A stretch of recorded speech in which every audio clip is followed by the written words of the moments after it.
2 weeks ago, we had a sermon on the appearance of the Antichrist.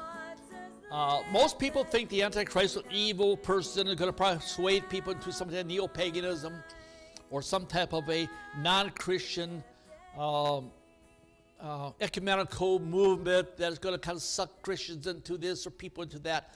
And that's, I don't see it that way. And we discussed that quite thoroughly the first Sunday or 2 weeks ago. And because this Antichrist, he's able to deceive people because he appears to be real. He don't appear to be like a false god or like a make-believe false Messiah. He appears to be the real thing. That's why he's able to deceive us. And then last week, of course, we talked about how he manipulates our compassion. Because our people are a compassionate people. And because of that, we are easily manipulated because of our compassion.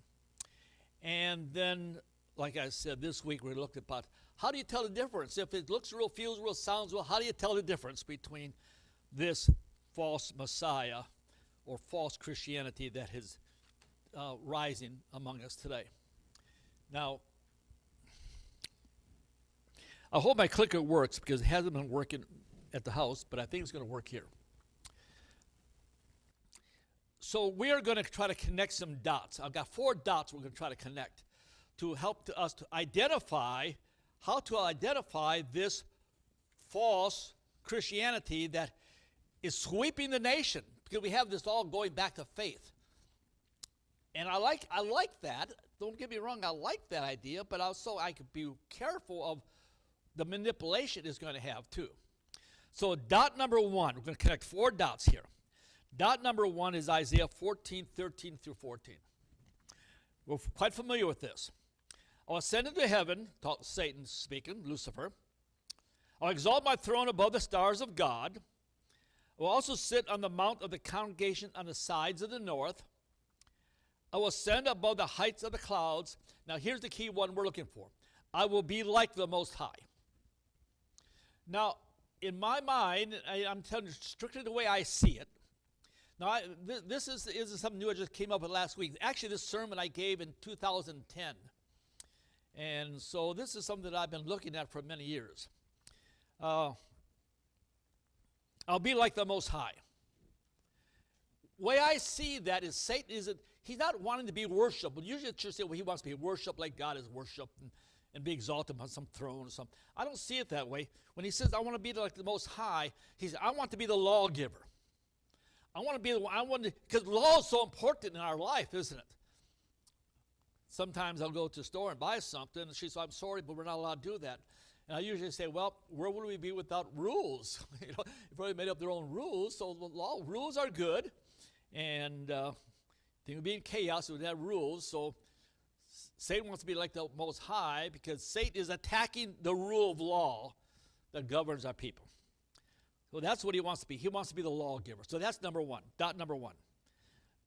Dot number 2 is race and gender.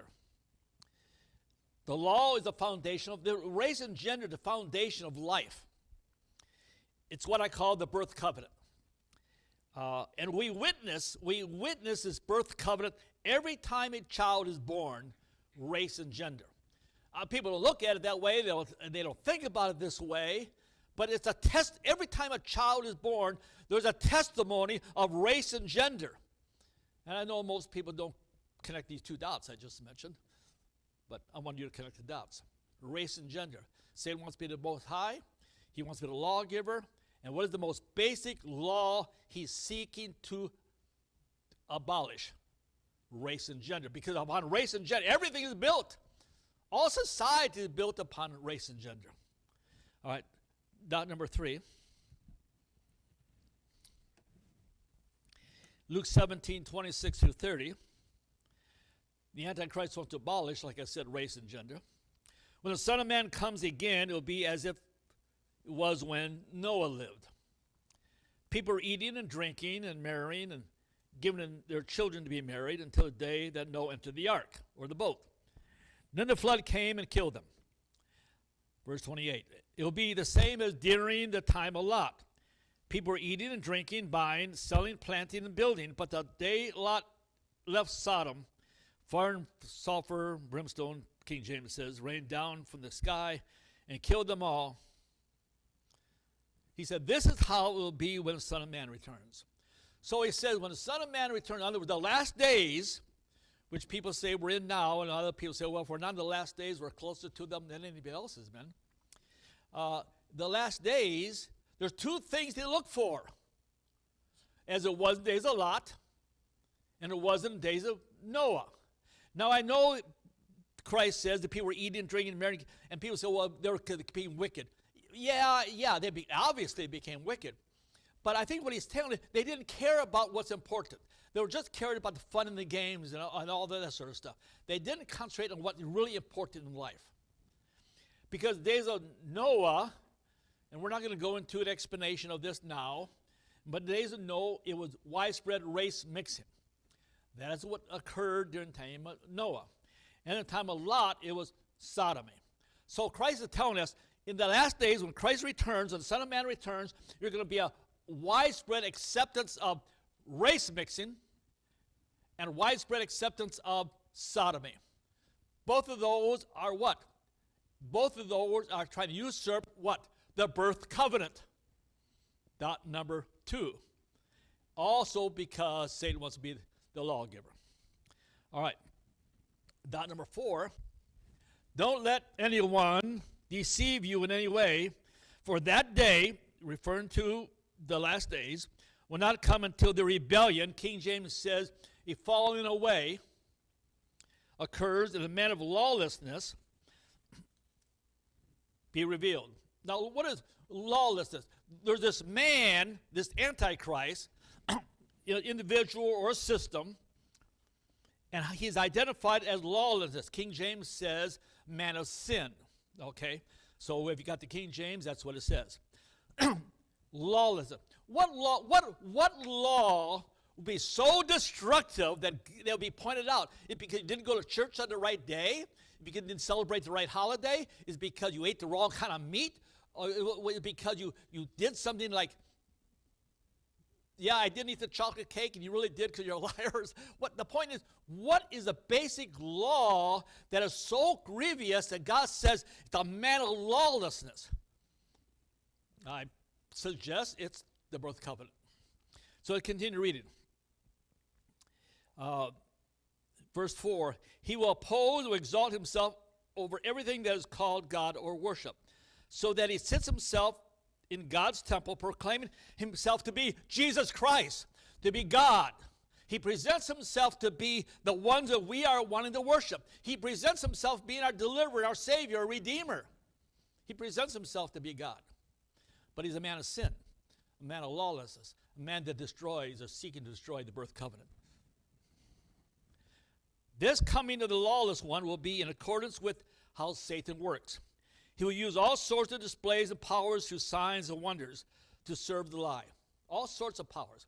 Massive churches, internet program, TV stations, huge congregations of churches, huge ministries, all kinds of wondrous things to promote the lie. Verse 10, and all the ways that wickedness deceives those who are perishing. They perish because they refuse to love the truth to be saved. For this reason, God sends them powerful delusion, King James says strong delusions, so that they will believe a lie. They refuse to be a love for the truth. I guess if anybody could suggest many things in there. I suppose somebody could suggest because they refuse to believe in Jesus Christ or refuse to believe in salvation, but I think it goes back to this lawlessness again. To me, going back to the man of sin, attacking the birth. That's the foundation of everything. Not what day you went to church. The world will be destroyed because you worship God on Sunday instead of Saturday, or Saturday instead of Sunday, or because you ate pork or you didn't eat pork. All those things have some merit of maybe importance, but there's something here that is totally corrupting the world. And it's a very basic thing, but the very basic creation God said he made male and female. So this whole thing is being corrupted. Those are the 4 dots. Now, many people throughout the country cannot understand why there is this compelling desire by so many to promote or at least accept integration and miscegenation. We see it on the screen there a few moments ago. There are some who promote this racial mixing with such devotion and zeal, demonizing those who oppose us as being, you're not a Christian. I've been told that. You've been told that. If you don't accept interracial marriage, you're not a Christian. And some people say, well, it's almost like their religion, but it's more than almost like their religion. This new age destruction of race and gender, the birth covenant, is their religion. It's the most important doctrine in this religion of the brotherhood of man and the fatherhood of God. This deception was able to get its grip on our churches by small, insignificant steps that if you had pointed out to them, they'll probably kind of say you're silly or being paranoid. But there has been a great change that has happened. And it comes about slowly. And it all starts out with a small child in Sunday school singing, Jesus loved the little children. You heard that song? All the children of the world, red and yellow, black and white, they are precious in His sight. Jesus. And little children, little toddlers are learning that song. And if I'm telling you people out here listening to this on the internet, if your child is learning that song, your child knows that song, or you can ask your child, have you ever heard that song? And he heard it in Sunday school, that child is being groomed by the One World Church. Being groomed. It isn't the big things so often, it's sometimes the little things. That's why Jesus says, lead me not into temptation. Because it's not, in a sense, bear me out. It's not that a person just suddenly jumps into a big sin. They don't just, but the temptation slowly takes over them, and they don't even realize it. They don't even realize it. It slowly takes over, and before long, they've been totally sucked into whatever wicked lifestyle perhaps they've been sucked into. They weren't sucked into by the sin, they were sucked into by the temptation.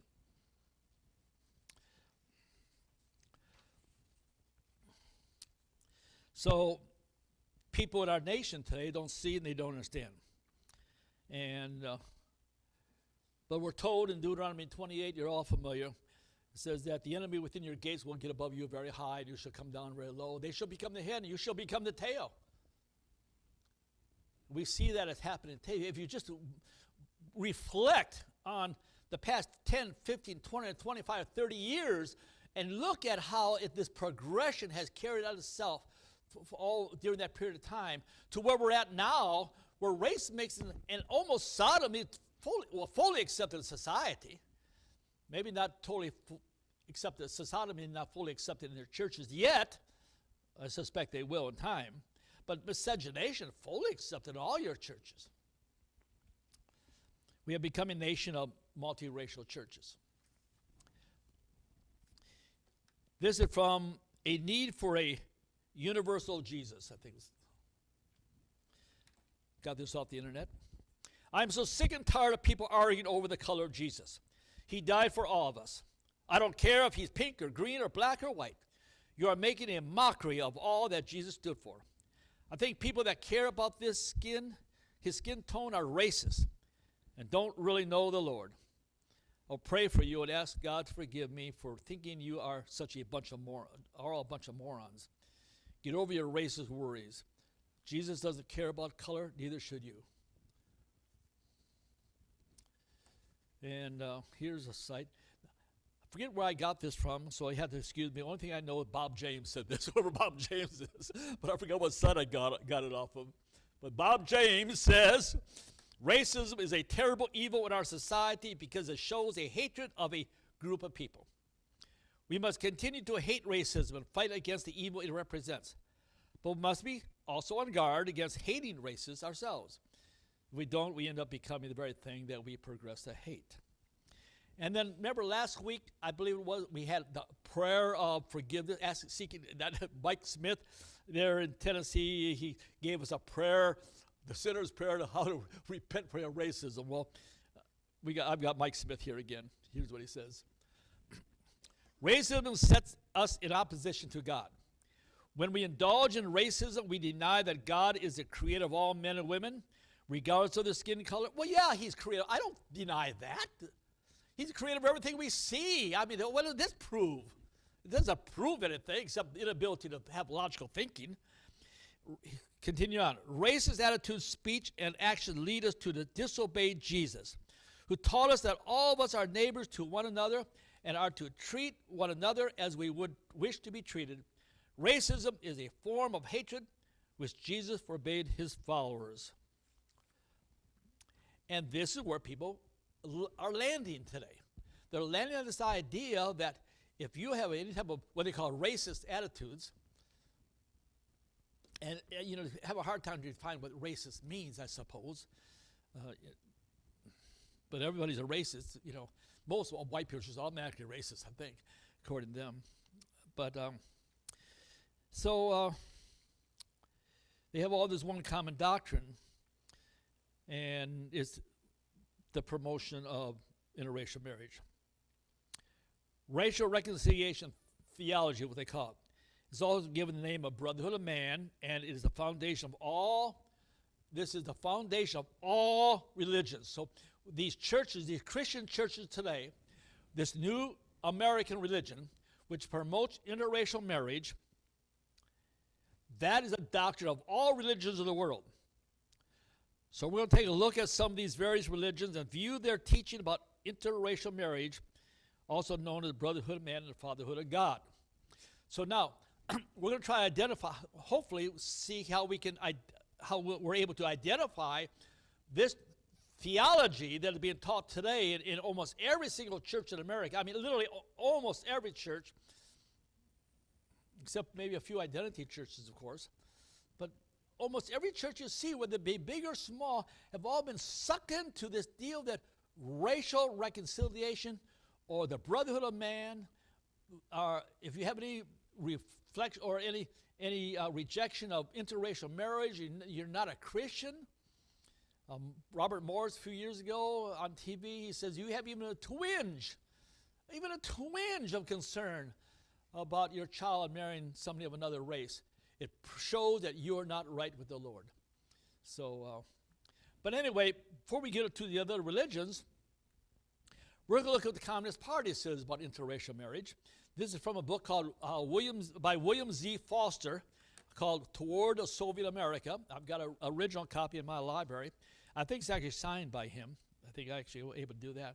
But William Z. Foster says in his book, any act of discrimination or prejudice against a Negro will become a crime. We're on the doorstep of that. We're on the doorstep of it. If you have any type of prejudice against non-white people, other people other than white, any prejudice against them, you may not be a crime that you go to jail, but society considers you a bad person. It would be better that you be a pedophile because you have hope for redemption. But there's no hope for redemption if you're a racist. The American Soviet will, of course, abolish all restrictions upon racial intermarriage. So the New World Church today is right in keeping with who? The Communist Party. What is this one world church? All right. Now we're going to look here. This is the Moonies. This Universalist Church. This is the Moonies. If I got them up here right as I'm going to read it to you, hopefully I've got them in the right order.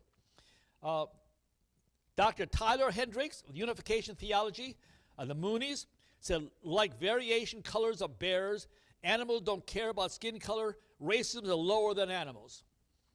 That could come from your local church right here, couldn't it? That very statement probably could be, most churches in America would probably agree with that.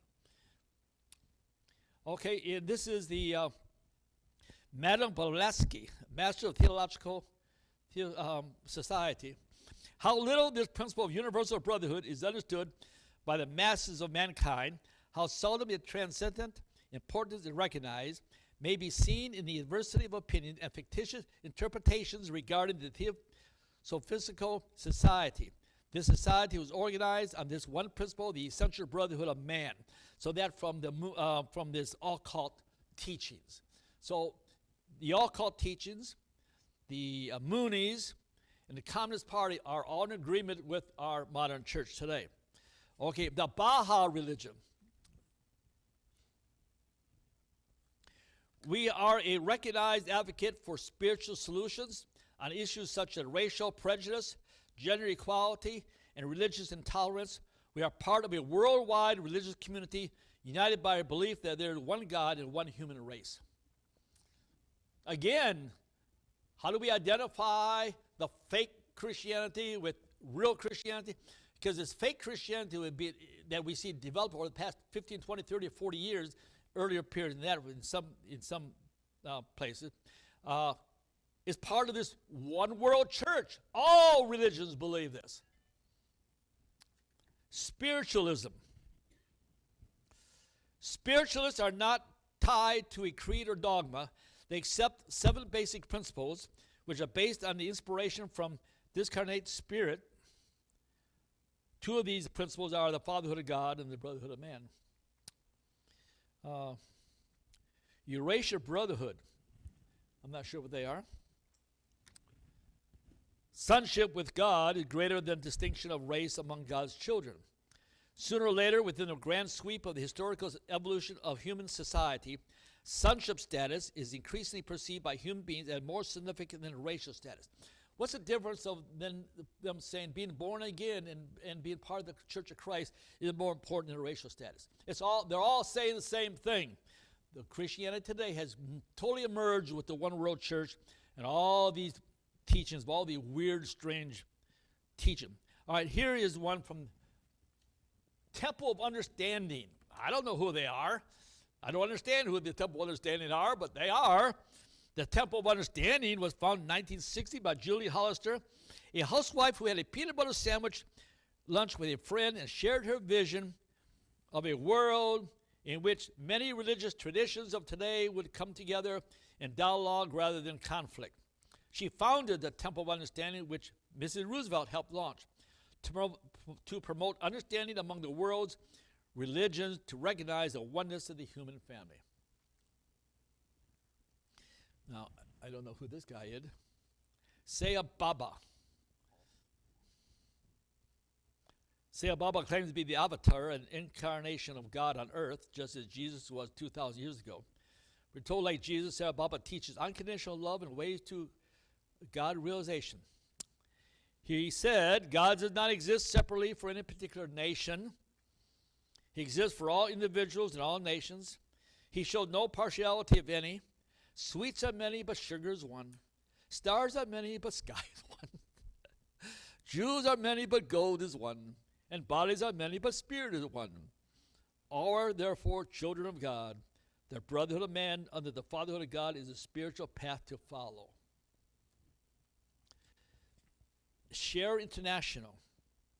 Now, I want to know this guy here, I'm going to quote here from Share International, he's part of the Masters of Wisdom, the hierarchy of the Masters of Wisdom. So he's kind of important dude.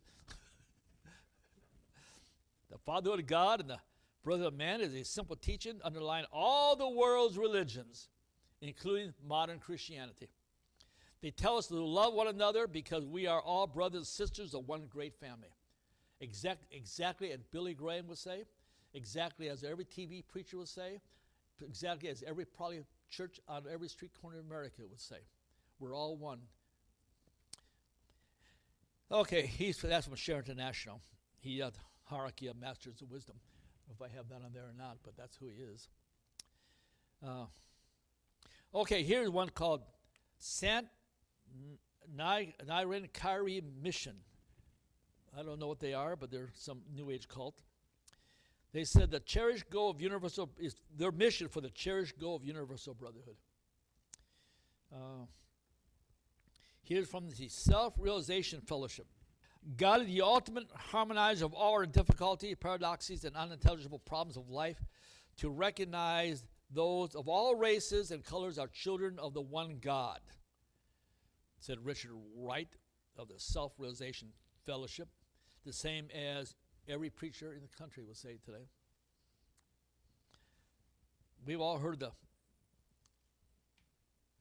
there's probably a correct pronunciation for this word. I call it a Sikh, maybe a Sikh.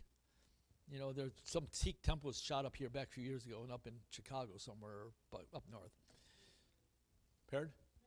Minnesota. It says here, Sikh further claims the brotherhood of all men and the fatherhood of a personal God.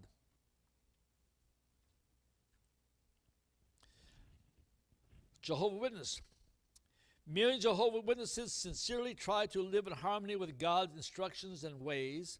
They show him their willingness to submit to his ways of ruling both now and in the new world, everywhere, regardless of nationality or race. That is why they are a true international brotherhood. That's from Watchtower.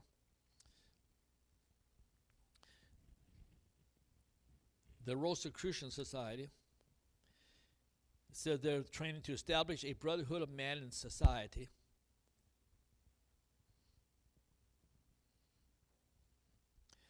Buddhism claims to be the only pathway of universal brotherhood. The Temple of Diana. Temple of Diana committed to fighting racism, classism, and homophobia within ourselves and our communities. This is Yamas's daughter. I've never heard of them before, but I guess they're fairly large for being a weird religion. This site and my work are dedicated to Yamaha, primordial mother of goddess of the sea. I'm a full-time witch. That is, I live and work in ritual space, experiencing continuous ecstasy perception. I'm dedicated to the training and development of healthy priests, priestesses, and eradication of witch wars, and the heightening of our sense of personal responsibility for our thoughts, words, and deeds. My path is electric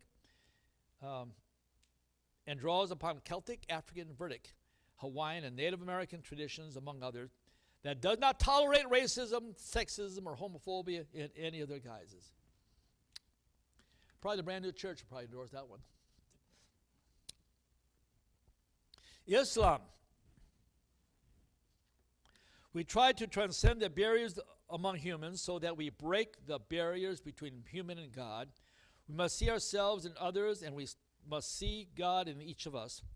We must love others in order to be loved by God. We must enter into surrender peacefully, willingly, and wholeheartedly. And Malcolm X, of course, he converted to Islam. He said, Islam's greatest contribution to mankind was the abolition and extinction of distinction based on race and color.